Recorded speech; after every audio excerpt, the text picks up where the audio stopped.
Welcome to the week 4 Zoom session. This is the last and final Zoom session of the month.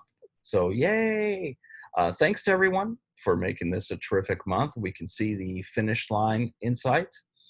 Every month is really more like a sprint than a marathon. And yeah, the class is already near its end. So congratulations, okay? Just a couple more days and you have to hang in there.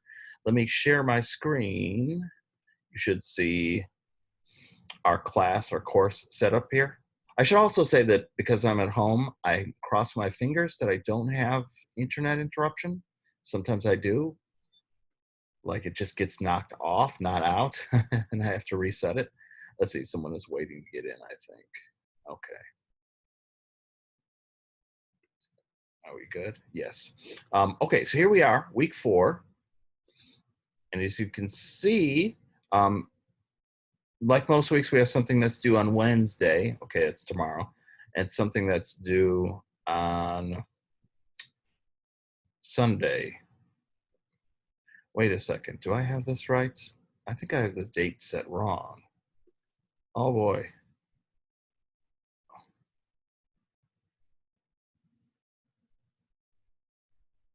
Hold on, I'm confused. Give me a second to figure out. What's today's date? Today's the like 27th, right? 26th. Okay. So yeah, this is supposed to be due earlier. I know people gonna get angry because probably they had in their minds that this was due on Sunday. It's not. If you get it in a day late, don't worry. A lot of you already know that I don't really take off much. At most, I'm supposed to take off 5 points for professionalism when something is late. But obviously, if I'm changing a date that I screwed up, I'm not going to be sitting at midnight waiting for your assignment coming in, saying, where is it? Where is it? But yeah, I can't wait until Sunday to see this thing, okay? So I'll fix that in the other class later. Anyway, we got 2 things to work on here, okay? One is this assignment that's due on Wednesday, this assignment that's due on Sunday. So let's take them in order, okay? Because I always have only 40 minutes each week to work, so let's get rolling. Okay, so this one is less work than what you did last week, right? Remember you had to write 2 paragraphs, analyzing 2 different articles and not get them confused with the 2 articles you've been working on all month. Okay, so we're going back to those 2 articles you've been working on all month, okay? So the 2 video game articles, the 2 Harry Potter related articles, the 2 streaming media articles, and so on, okay? So you're gonna take those, the ones you summarized in the first 2 weeks, and you are going to create 3 bulleted lists, okay? For article number 1, article number 2, and then a 3rd list of your own ideas. And you're going to grab 3 to 5 important ideas from the first article you summarized, 3 to 5 key ideas from the second article you summarized, and then 3 to 5 of your own ideas on the topic. Okay, the idea is because the last paper, remember, you summarize an article in week 1, summarize another article on the same topic in week 2. You just handed in an essay where you spoke your mind or were in conversation with one of those 2 articles. Well, in week 4, you're going to be in conversation with both of those articles. Okay, so this is designed to help you locate your ideas. Like, what are your thoughts after you've read these 2 articles on video game addiction or the Jay-Z NFL thing or streaming television, okay? So as always, you have an example to look at. Oh, also, don't get confused. Last time, APA references were optional. This time, we're asking you to do them. It should be a breeze because you should just be able to take your APA reference from weeks 1 and 2 and just drop them in here. But if not, it's one more chance to try to get APA right. So as always, you have an example. So here's the example.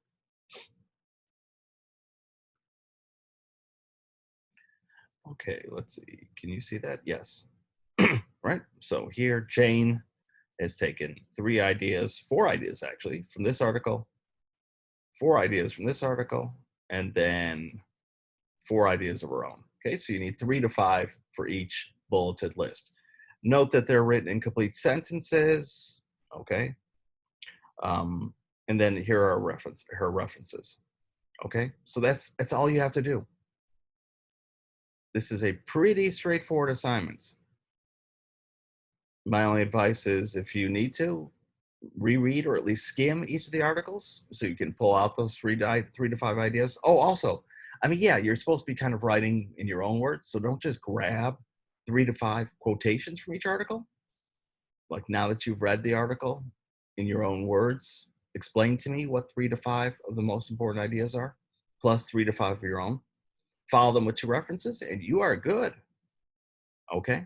So, any questions over this assignment? Let me know. Okay, it looks from the chat like yes. So let's move on to the other assignment. Okay, so that's the one that's due Wednesday. Now we need to look at this guy, okay? The one, actually it's this one, 4.4, show what you know. This is due on Sunday.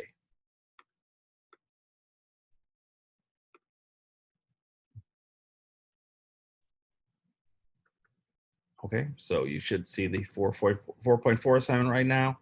You have a short video to watch. As usual, I'm not going to read out all the instructions. The only thing is, okay, so this gets a little bit confusing. I really wish we would make this a lot clearer. Like you have 2 options, a blog post or a presentation. Blog post is really just an essay, okay, because you still have to write it in APA format.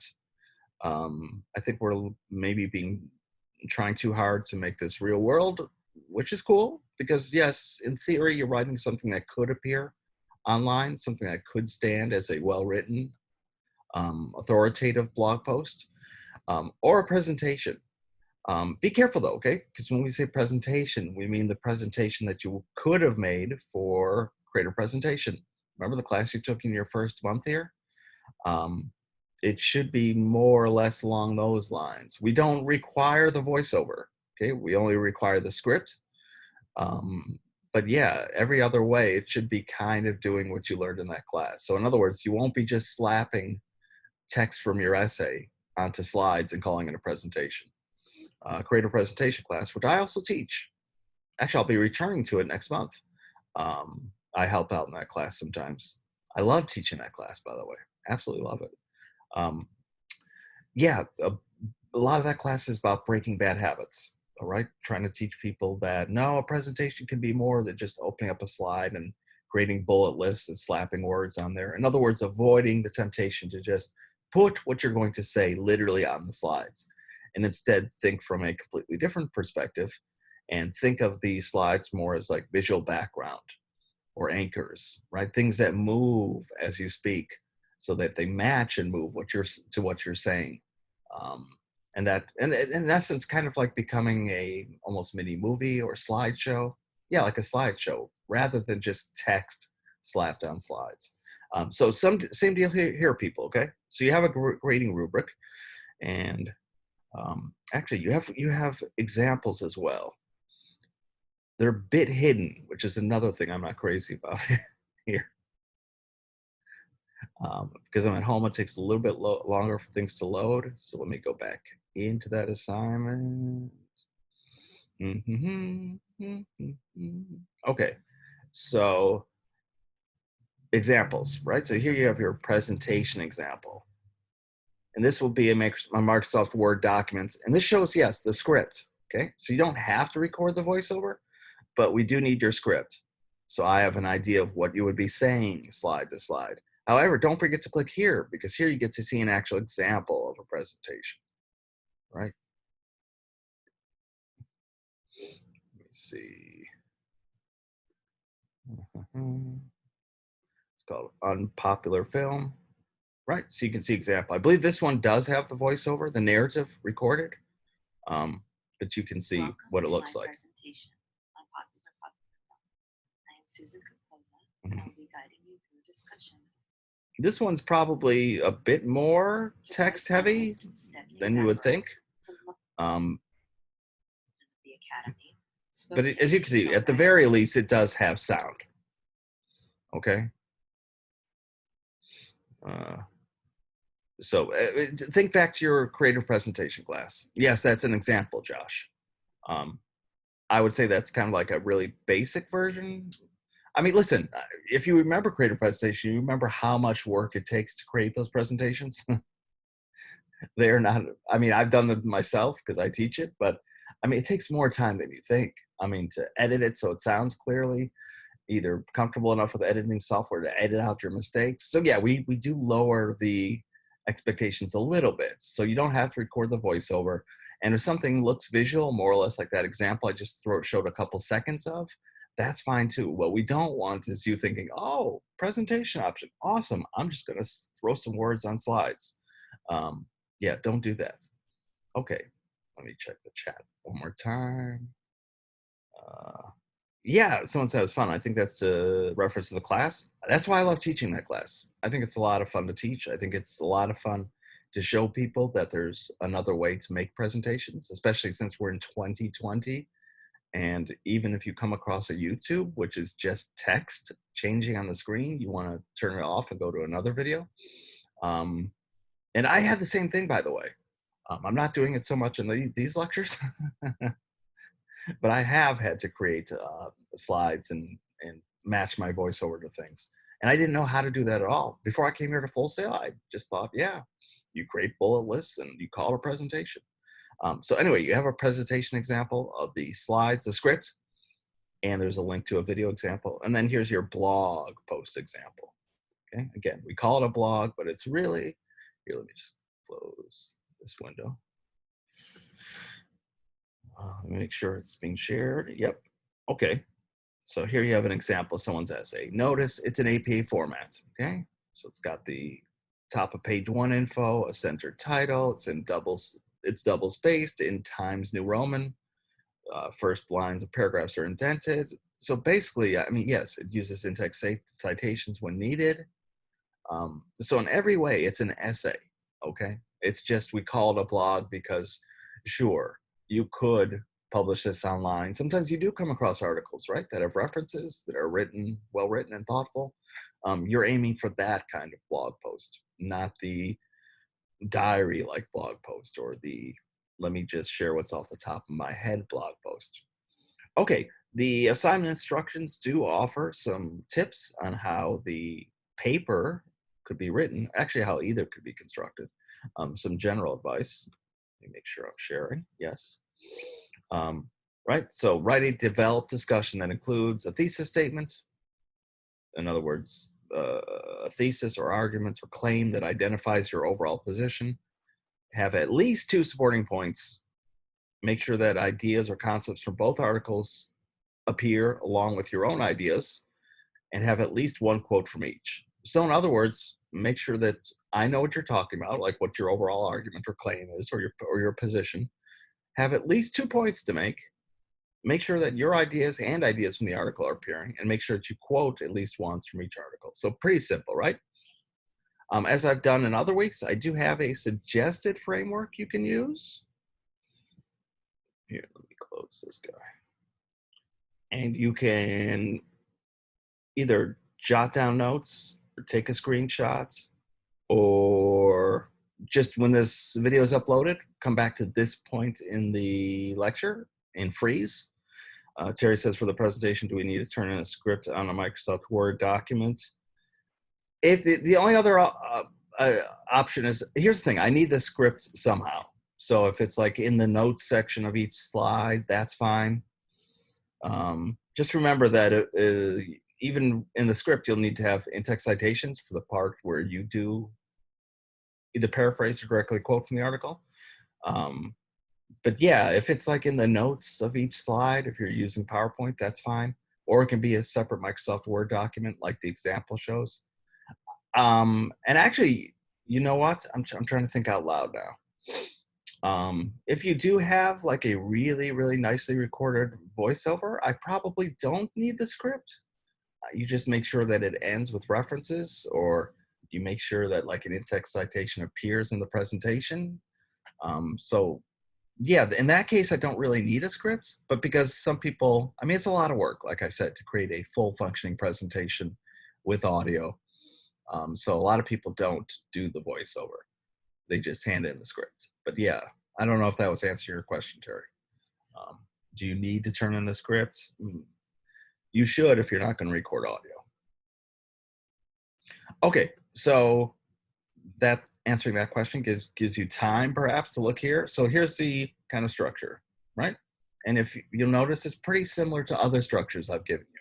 And there's a reason for that, right? Because most writing has some sort of opening, has some sort of closing or conclusion, and then has stuff in between, paragraphs, where you focus on one topic at a time. So that's why it seems like a little bit samey when we talk about the structure for writing the summary, the structure for writing last week's essay, the structure for writing this essay. All writing pretty much follows a pretty similar pattern. Okay? There's some sort of introduction, some sort of conclusion or closing, and then separate paragraphs in between where you focus on one point at a time. So notice, you'll begin, each Roman numeral here, by the way, represents a separate paragraph.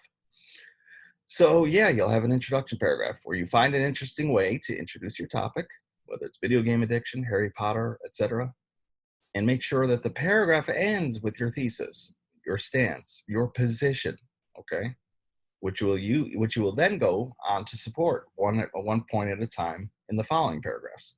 So the next paragraph is the first point you wish to make, and then you draw upon the articles as needed for support. The second point you wish to make, ditto. The third point you wish to make, if you go beyond 2 points, then a conclusion. I do have like a alternate kind of softer way of doing the assignments for people who aren't sure what their actual individual points are. I've sort of adapted this only because I saw so many students following this structure anyway. I just went ahead and said, or you can do this, okay? You have an introduction paragraph, kind of like above. You summarize the first article in a single paragraph. So you're not just taking your week 1 summary, because that would be too long, but you are kind of summarizing the summary, okay? You're doing it in one paragraph. Then respond to it. Then briefly summarize the other article. Then respond to it. Conclusion. Now, I think the first structure is really more what the assignment is asking for. But again, I have seen this structure so often that I don't really mind it if I see it. I think it leads to a slightly broader paper, because how much can you really say, or how detailed can you say it if you're limiting your response to an article to just one paragraph. But at the end of the day, I just want to see your writing. I want to see your writing, make sure that it's at very least competent, hopefully better. In other words, judge whether or not you can move forward to other classes, because I've decided that, yeah, this person writes well enough, right? Their writing passes the kind of basic tests that we have.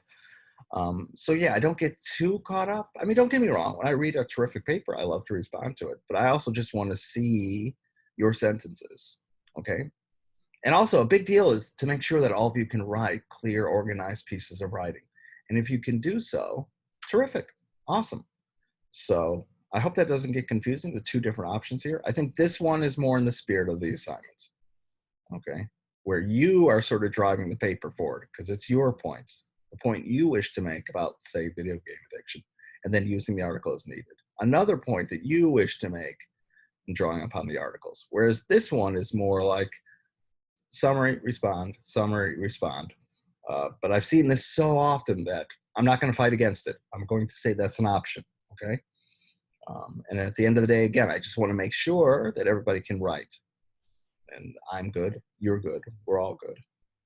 It's my dad, and oddly enough, Puff Daddy used to say, it's all good, okay? As long as it's all good, we can move you forward. So questions about this assignment?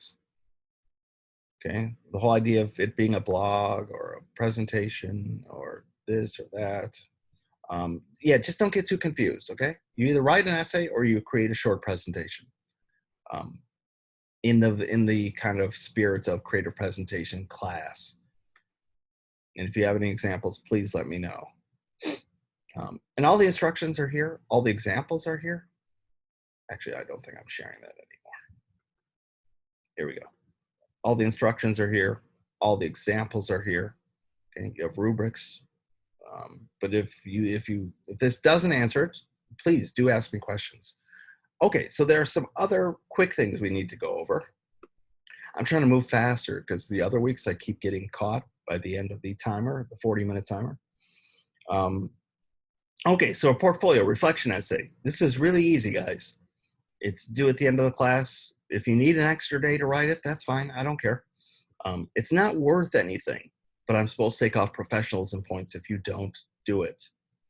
Okay, so this is just writing a short essay that is about the class. Now, this is a different set of expectations, okay? I'm not gonna be grading this in terms of, grammar and mechanics or is it perfectly organized? No, you basically just have to write a short essay where you answer these questions.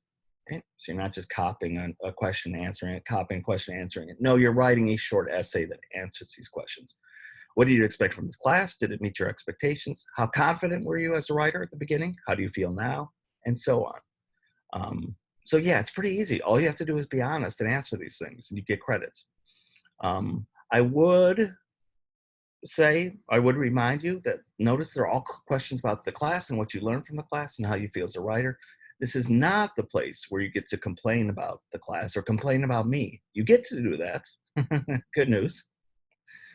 But you do that somewhere else, okay? You'll be emailed a link where you can talk about what you liked or what you hated to your heart's content. But this is not that.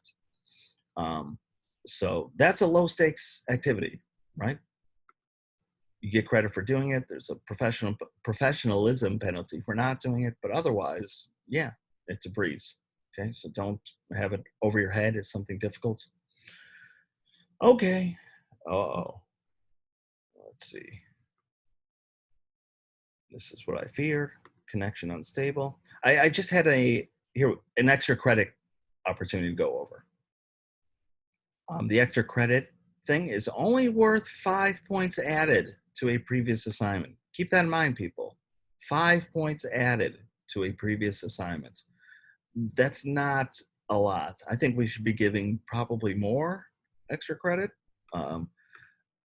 But yeah, don't get so excited because some students see the words extra credit and their face lights up and they get excited and they imagine a world in which their grade is going to go up an entire letter grade.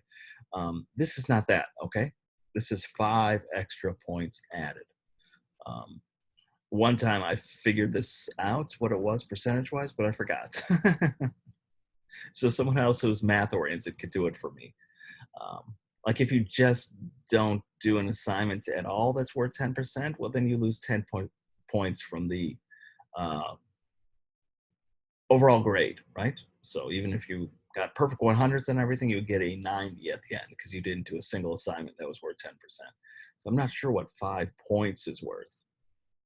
I think it adds like 0.5 possibly to a grade. I don't know. It's very, very tiny. So in other words, decide if you even need this. True, you have things that remain that I still have to grade. But lots of times you can kind of figure out, like, I am solidly in B territory. I'm solidly in A territory. This is really only something you should tackle if A, you want to do it because you just want to do it and you have the time to do it. Okay, great. I'm not going to prevent you. Or you feel like you might be in between grades. Okay. So B plus, A minus, B plus. To be honest, I look out for those things. So I'm not as big of an a-hole to screw someone to a lower grade because they are right at, 84.45. If they get it to 0.5, it rounds up to 85 and it's B plus. Okay, so usually I notice when someone is like right on the ledge. But sometimes I don't. Sometimes I forget. There are a lot of students, time moves fast. I might not see someone who's on the edge and make sure that I nudge them over to the higher grade. So yeah, if you fear that that's you, go ahead and do this. But yeah, you guys have a lot on your plates, okay? There's a paper that's due Sunday. There's this reflection I just talked about. You've got other things going on in your life. So if you can eliminate something from your to-do list, why not? Okay, so I'm not trying to scare people away, but just realize, do you need these points? Okay, so you're going to take a trollish review. Okay, someone who has just gone online and blistered the heck out of something. In this case, Captain Marvel. Okay, so here we can see the original. And you can see this is, yeah, this is what we see a lot online. Remember early on in the month, I talked about how people are very, very good at giving their opinions, not so great at sort of communicating thoughtfulness. So here, Captain Marvel's plot couldn't have been any more idiotic than if it had been written with crayon. The writers embarrassed themselves, and so on and so on.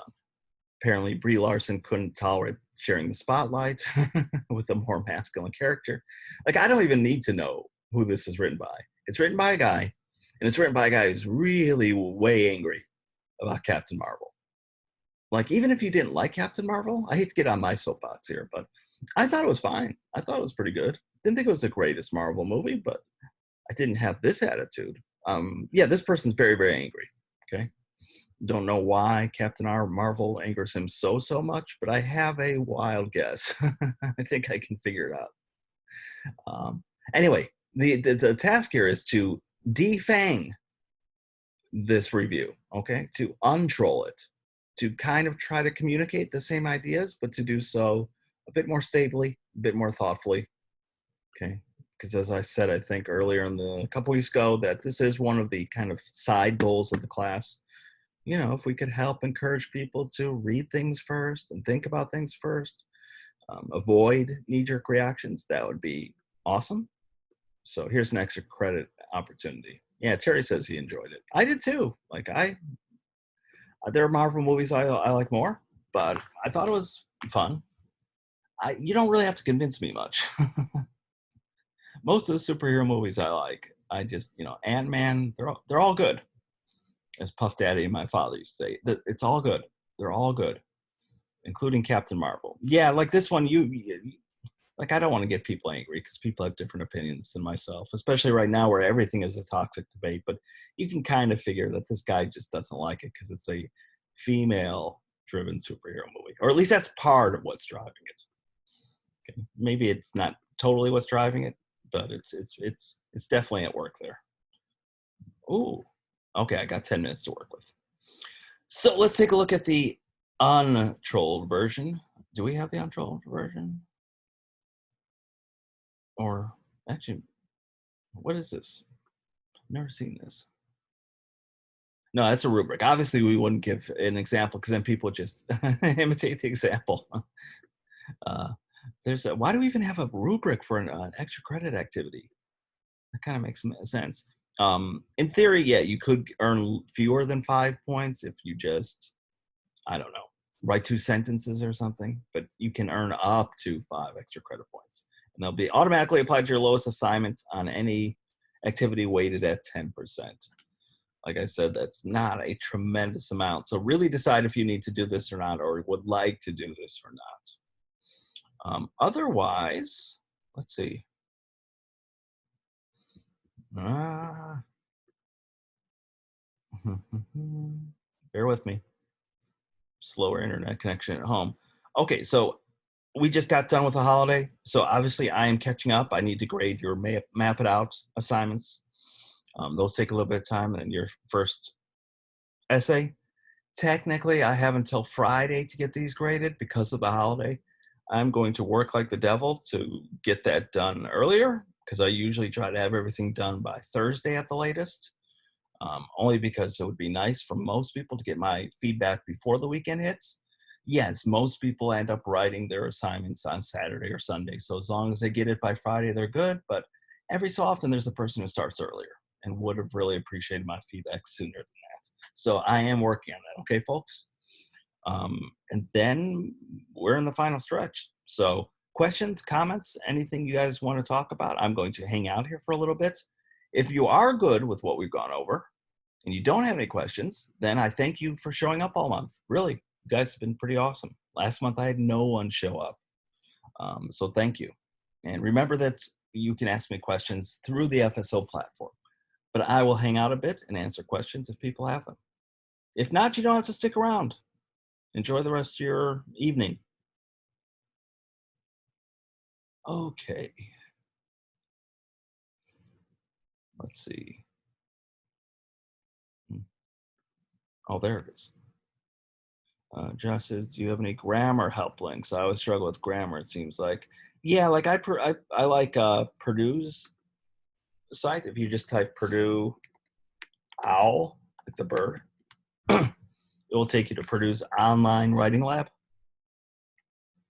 And then you have a bunch of links on the left as soon as my home internet connection starts moving a little bit. Okay. So you have a bunch of stuff here.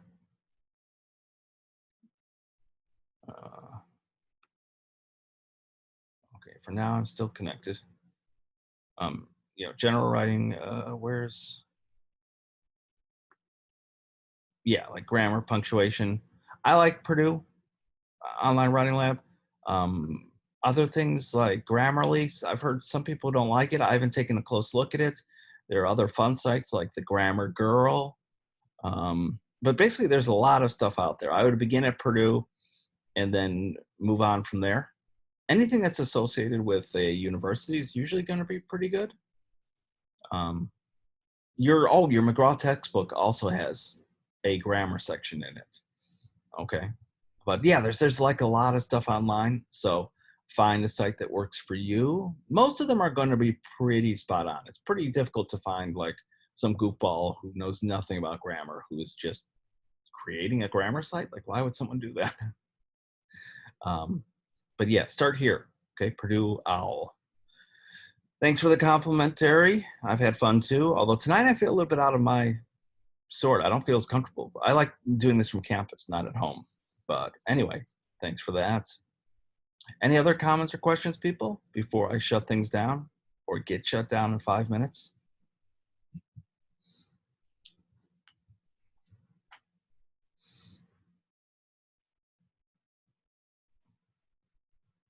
Okay, well, all good. Then I'm gonna go ahead and shut things down so nobody get angry and feel like I'm just slamming the door in their face. Because again, you can get in touch with me via FSO. Okay, so thanks, guys. Thanks for being here all month. And I will not say goodbye because you're going to hear from me later. Okay, so adios, everyone.